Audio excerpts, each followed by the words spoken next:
오늘 말씀은 우리가 너무 잘 아는 말씀이시죠.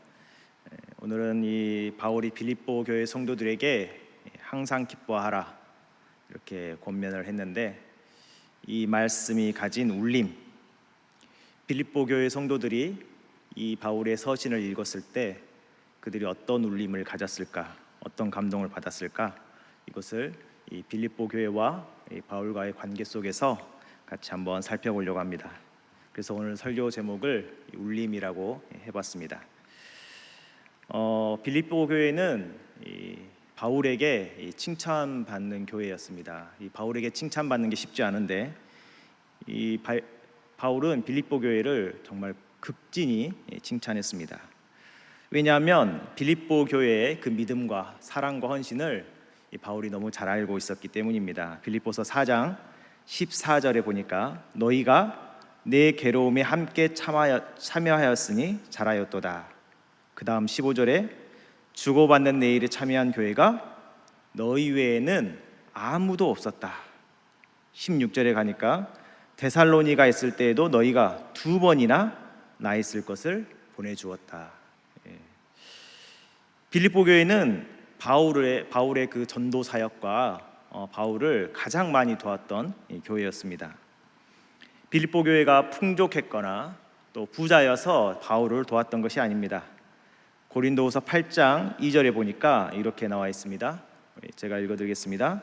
형제들아, 하나님께서 마게도냐 교회들에게 주신 은혜를 우리가 너희에게 알리노니 환난의 많은 시련 가운데서 그들의 넘치는 기쁨과 극심한 가난이 그들의 풍성한 연보를 넘치도록 하게 하였느니라. 즉 빌립보 교회, 마게도냐 교회는 큰 환난의 시련을 겪으면서도 기쁨이 넘쳐났고, 극심한 가난에 쪼들리면서도 넉넉한 마음으로 풍성한 연보를 주님께 또 바울에게 드렸던 것입니다.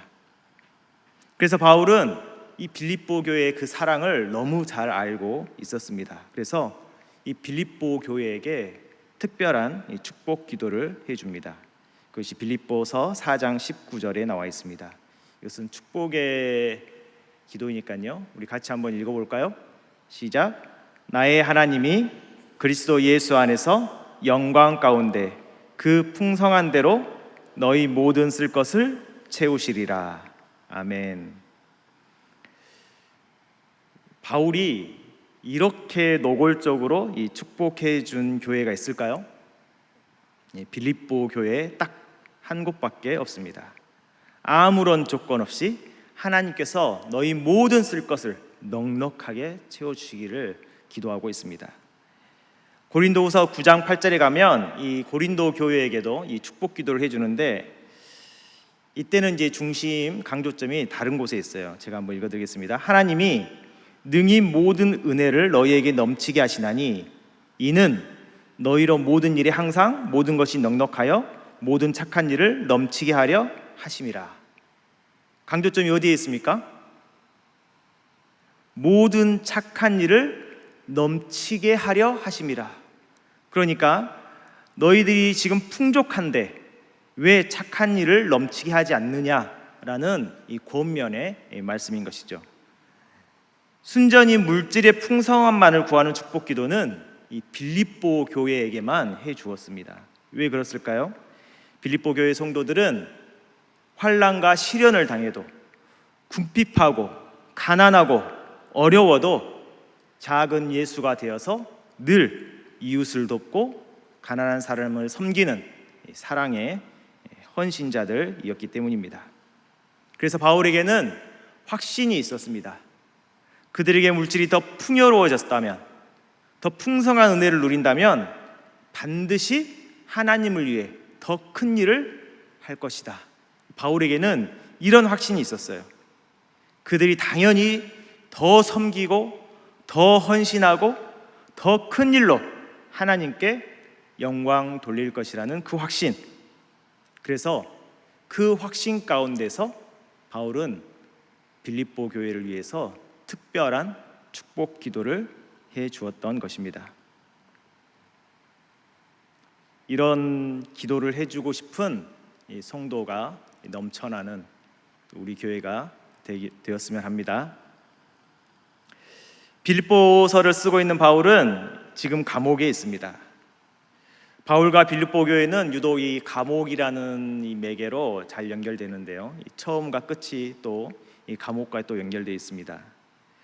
바울이 빌립보를 전도할 때 감옥에 갇히게 되었어요. 이것은 너무 유명한 이야기죠. 바울과 실라가 빌립보 감옥의 문을 기도와 찬송으로 열었던 이야기입니다.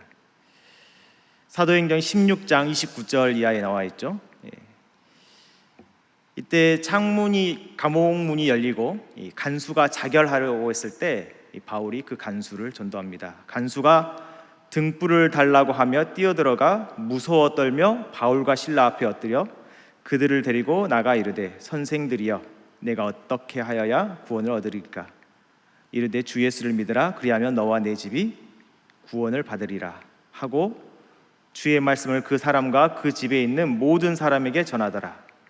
그 밤 그 시간에 간수가 그들을 데려다가 그 맞은 자리를 씻어주고 자기와 그 온 가족이 다 세례를 받은 후 그들을 데리고 자기 집에 올라가서 음식을 차려주고 그와 온 집안이 하나님을 믿음으로 크게 기뻐하더라. 지금 바울의 이 빌립보서를 이 서신을 받아 읽고 있는 빌립보 교회 성도들 중에는 바로 이 간수와 이 간수의 가족들이 있었을 것입니다. 그들에게는 이 바울의 편지가 정말 큰 울림이 되었을 것입니다. 그래서 그들은 이 바울의 고난을 견딜 수 없었을 것이에요. 그래서 그들이 앞장서서 어쩌면 바울의 옥바라지를 우리가 감당해야 한다 이렇게 했을지도 모릅니다. 바울이 감옥에 갇혀 있다는 소식을 들었을 때 자신이 빌립보 감옥에서 바울을 매질하고 묶고 가두었던 것이 생각났을 것입니다. 견딜 수 없었겠죠.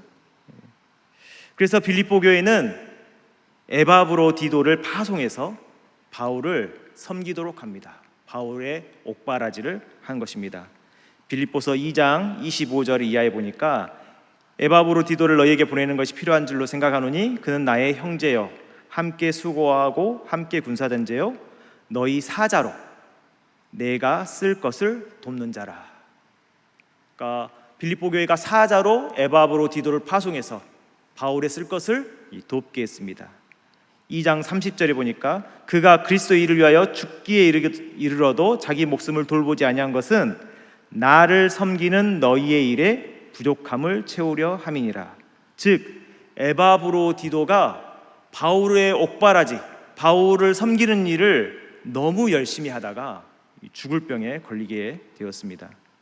그가 그토록 헌신적으로 바울을 섬겼던 것은 빌립보 교회의 마음, 빌립보 교회의 그 바울을 향한 그 사랑을 자신이 드러내기 위해서 어떻게 해서든 그 사랑이 가감되지 않도록 목숨을 바쳐서 섬겼던 것입니다. 부족함을 채우려고, 부족함 없이 바울을 섬기려고 빌립보 교회가 가진 바울을 향한 사랑을 절대적으로 드러내기 위해서 자신의 생명도 돌보지 않고 바울을 섬겼던 것입니다. 빌립보 교회가 이 에바브로디도를 이 바울에게 파송한 일은 쉬운 결정이 아닙니다. 빌립보와 이 로마는 아주 거리가 멉니다. 약 2,000km 정도의 거리인데요. 거리로 가면 아무리 빨리 가도 2달 정도 걸리는 거리입니다. 우리나라에서는 몽골까지의 거리입니다. 그러니까 서울에서 울란바토르까지의 거리가 거의 한 2,000km 되는데 쉬운 거리가 아닙니다. 그냥 쉽게 결정할 수 있는 결정도 아니었습니다. 그러나 빌립보 교회는 자신들이 감당해야 한다고 생각했습니다. 바울을 향한 빌립보 교회의 사랑이 얼만큼 깊었는지를 우리는 알게 됩니다. 그 바울을 향한 빌립보 교회의 섬김, 그 섬김을 자기의 목숨을 다해 수행하는 에바브로디도, 그 빌립보 교회를 진심으로 축복하고 있는 바울, 이 바울과 빌립보 교회의 관계 속에서 우리는 오늘 본문 주 안에서 항상 기뻐하라, 내가 다시 말하노니 기뻐하라, 오늘 본문의 권면이 가진 울림이 있습니다. 기뻐하라는 말이 가진 울림은 바울과 빌립보 교회가 서로 주고받았던 그 많은 사랑과 헌신, 섬김의 울림입니다. 바울은 빌립보서에서만 16번이나 기뻐하라고 말하고 있습니다. 힘든 중에서, 고난 중에서 기쁨을 잃지 않도록 강한 울림으로 그들을 권면하고 있는 것입니다. 이 서신을 읽고 있었던 빌립보 교회 성도들은 아마도 바울이 빌립보 감옥에 갇혔을 때 기쁨으로 찬양하고 기도했던 모습이 생각났을 것입니다. 바울이 지금 기뻐하라 라고 하는 말이 어떤 의미인지, 어떤 방향성인지, 어떤 모습, 어떤 삶인지 그들의 가슴 깊이 울렸을 것입니다. 빌립보 교회를 향한 바울의 마음이 또 가장 잘 드러난 구절은 빌립보서 2장 17절 이하에 나와 있습니다. 이 부분은 우리 같이 한번 읽어볼까요? 17절 18절입니다. 만일 너희의 믿음의 제물과 섬김 위에 내가 나를 전제로 드릴지라도 나는 기뻐하고 너희 무리와 함께 기뻐하리니 이와 같이 너희도 기뻐하고 나와 함께 기뻐하라. 아멘. 바울은 지금 아마도 죽음을 직감하고 있는 것 같습니다. 나를 전제로 드릴지라도, 피를 쏟아내며 죽게 될지라도, 즉 자신이 순교의 제물이 될지라도 그럼에도 나는 기뻐하고 너희 무리와 함께 기뻐할 것이다. 그러니 너희도 나와 함께 기뻐하라. 바울이 말하는 기쁨은 이 세상이 주는 기쁨이 아니었습니다. 주님과 평생 동행하며 느꼈던 주님이 주신 기쁨이었고, 그 기쁨 가운데 빌립보 교회 성도도 거하기를 바랬던 것입니다. 이 주님 안에서의 기쁨, 주 안에서 기뻐하라, 이 부분을 조금 더 살펴보겠습니다. 바울 신학 주제 중에서 가장 핵심적인 것이 이신칭의, 믿음으로 의롭게 됨, 이 칭의 교리입니다. 그러나 바울이 서신서에서 가장 많이 쓰고 있는 표현은 다른 곳에 있습니다. 그것은 바로 주 안에서, 또는 그리스도 안에서, 또는 그 안에서, 그 아들의 안에서, 이 표현을 가리켜서 신학적으로 그리스도와 연합이라고 말합니다. 칭의가 구원의 확신, 우리 믿음의 단단한 기반을 형성한다면 그리스도와의 연합은 그 믿음에 기반한 우리의 삶의 모습을 나타내고 있습니다. 그리스도 안에서, 주 안에서를 가장 잘 이해할 수 있는 바울의 고백이 있습니다. 갈라디아서 2장 20절에 있습니다. 우리 같이 한번 읽어보겠습니다. 내가 그리스도와 함께 십자가에 못 박혔나니 그런즉 이제는 내가 사는 것이 아니요 오직 내 안에 그리스도께서 사시는 것이라. 이제 내가 육체 가운데 사는 것은 나를 사랑하사 나를 위하여 자기 자신을 버리신 하나님의 아들을 믿는 믿음 안에서 사는 것이라. 그리스도와의 연합은 이제는 내가 사는 것이 아니요 오직 내 안에 계신 그리스도께서 사시는 것, 예수 그리스도를 믿는 그 믿음 안에서 사는 것, 이것을 바울은 그리스도 안에서 또는 주 안에서라는 말로 표현했습니다. 내가 사는 것이 아닙니다. 나의 욕망, 나의 목표, 나의 성취를 위해서 사는 것이 아닙니다. 나의 행복을 위해서 사는 것이 아닙니다. 우리 위해 자기 몸 버려 십자가에 죽으신 예수 그리스도를 위해서 사는 것, 그 안에 주님의 기쁨, 그 기쁨이 우리의 기쁨이 되는 것입니다. 그래서 그리스도와의 연합은 그리스도로 옷 입는 것입니다. 갈라디아서 3장 27절에 누구든지 그리스도와 합하기 위하여 세례를 받은 자는 그리스도로 옷 입었느니라. 이 칼뱅이 이 그리스도와의 연합을 다루는 부분에서 이 부분을 아주 강조했습니다. 이 기독강요 3권에 나오는데요. 이걸 제가 좀 가져와 봤는데, 첫 번째 문장은 우리 같이 한번 읽어보겠습니다. 시작. 첫 번째로 알아야 할 사실은 우리가 그리스도 바깥에 있고 그로부터 분리되어 있는 한 인류의 구원을 위해 그분이 하신 모든 것이 아무 소용이 없다. 그렇지 않습니까? 우리가 그리스도와 분리되어 있다면 주님께서 하신 그 모든 일이 우리와 아무 상관이 없습니다. 우리가 그리스도 안에 있을 때, 우리가 예수 그리스도와 연합했을 때 주님이 행하신 그 모든 것이 아버지 하나님께서 우리에게 주시고자 하는, 예수님을 통해서 주시고자 하는 구원의 복이 우리의 것이 되는 것입니다. 그리스도와의 연합이 예수님과 우리가 하나가 되게 하는 것이죠. 그래서 칼뱅은 계속해서 이렇게 말합니다. 그리스도께서 우리의 것이 되시고 또한 우리 속에 거하셔야지만 비로소 그리스도를 통해 주어지는 아버지의 축복들이 우리의 것이 될 수 있다. 그렇기 때문에 성경은 그리스도로 옷 입으라고 말씀하는 것이다. 그렇습니다. 논리적으로 너무 명확하고 반박이 불가능합니다. 예수께서 우리의 구원이시고 하나님 아버지의 모든 복을 주시는 통로가 됩니다. 우리가 그분과 분리되어 있다면 우리는 예수님이 우리에게 공급해 주시는 그 많은 복락을 단 한 가지도 얻지 못할 것입니다. 그래서 그리스도와의 연합은 예수 그리스도를 통한 속죄, 구원, 하나님 나라의 영생 복락을 포함하는 구원의 총체입니다. 그래서 예수 그리스도를 믿는다는 것은 곧 그리스도와 연합한다는 것으로 바꿔 말할 수 있습니다.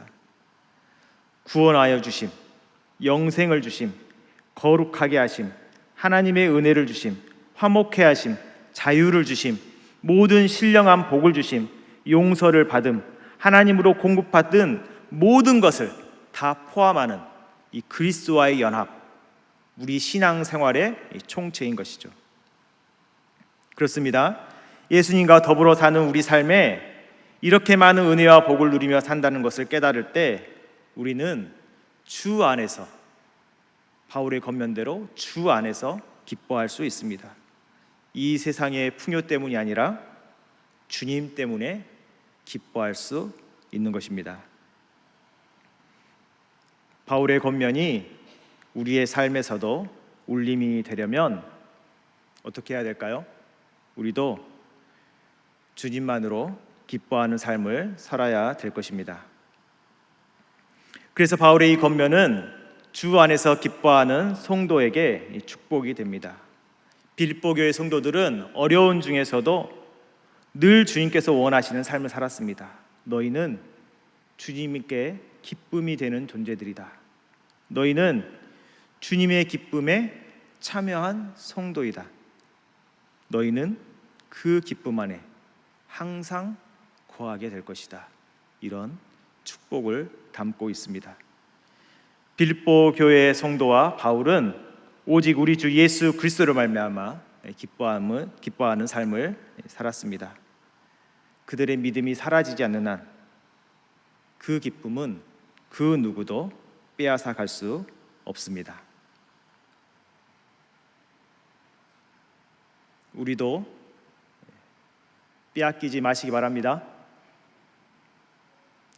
빼앗기지 맙시다.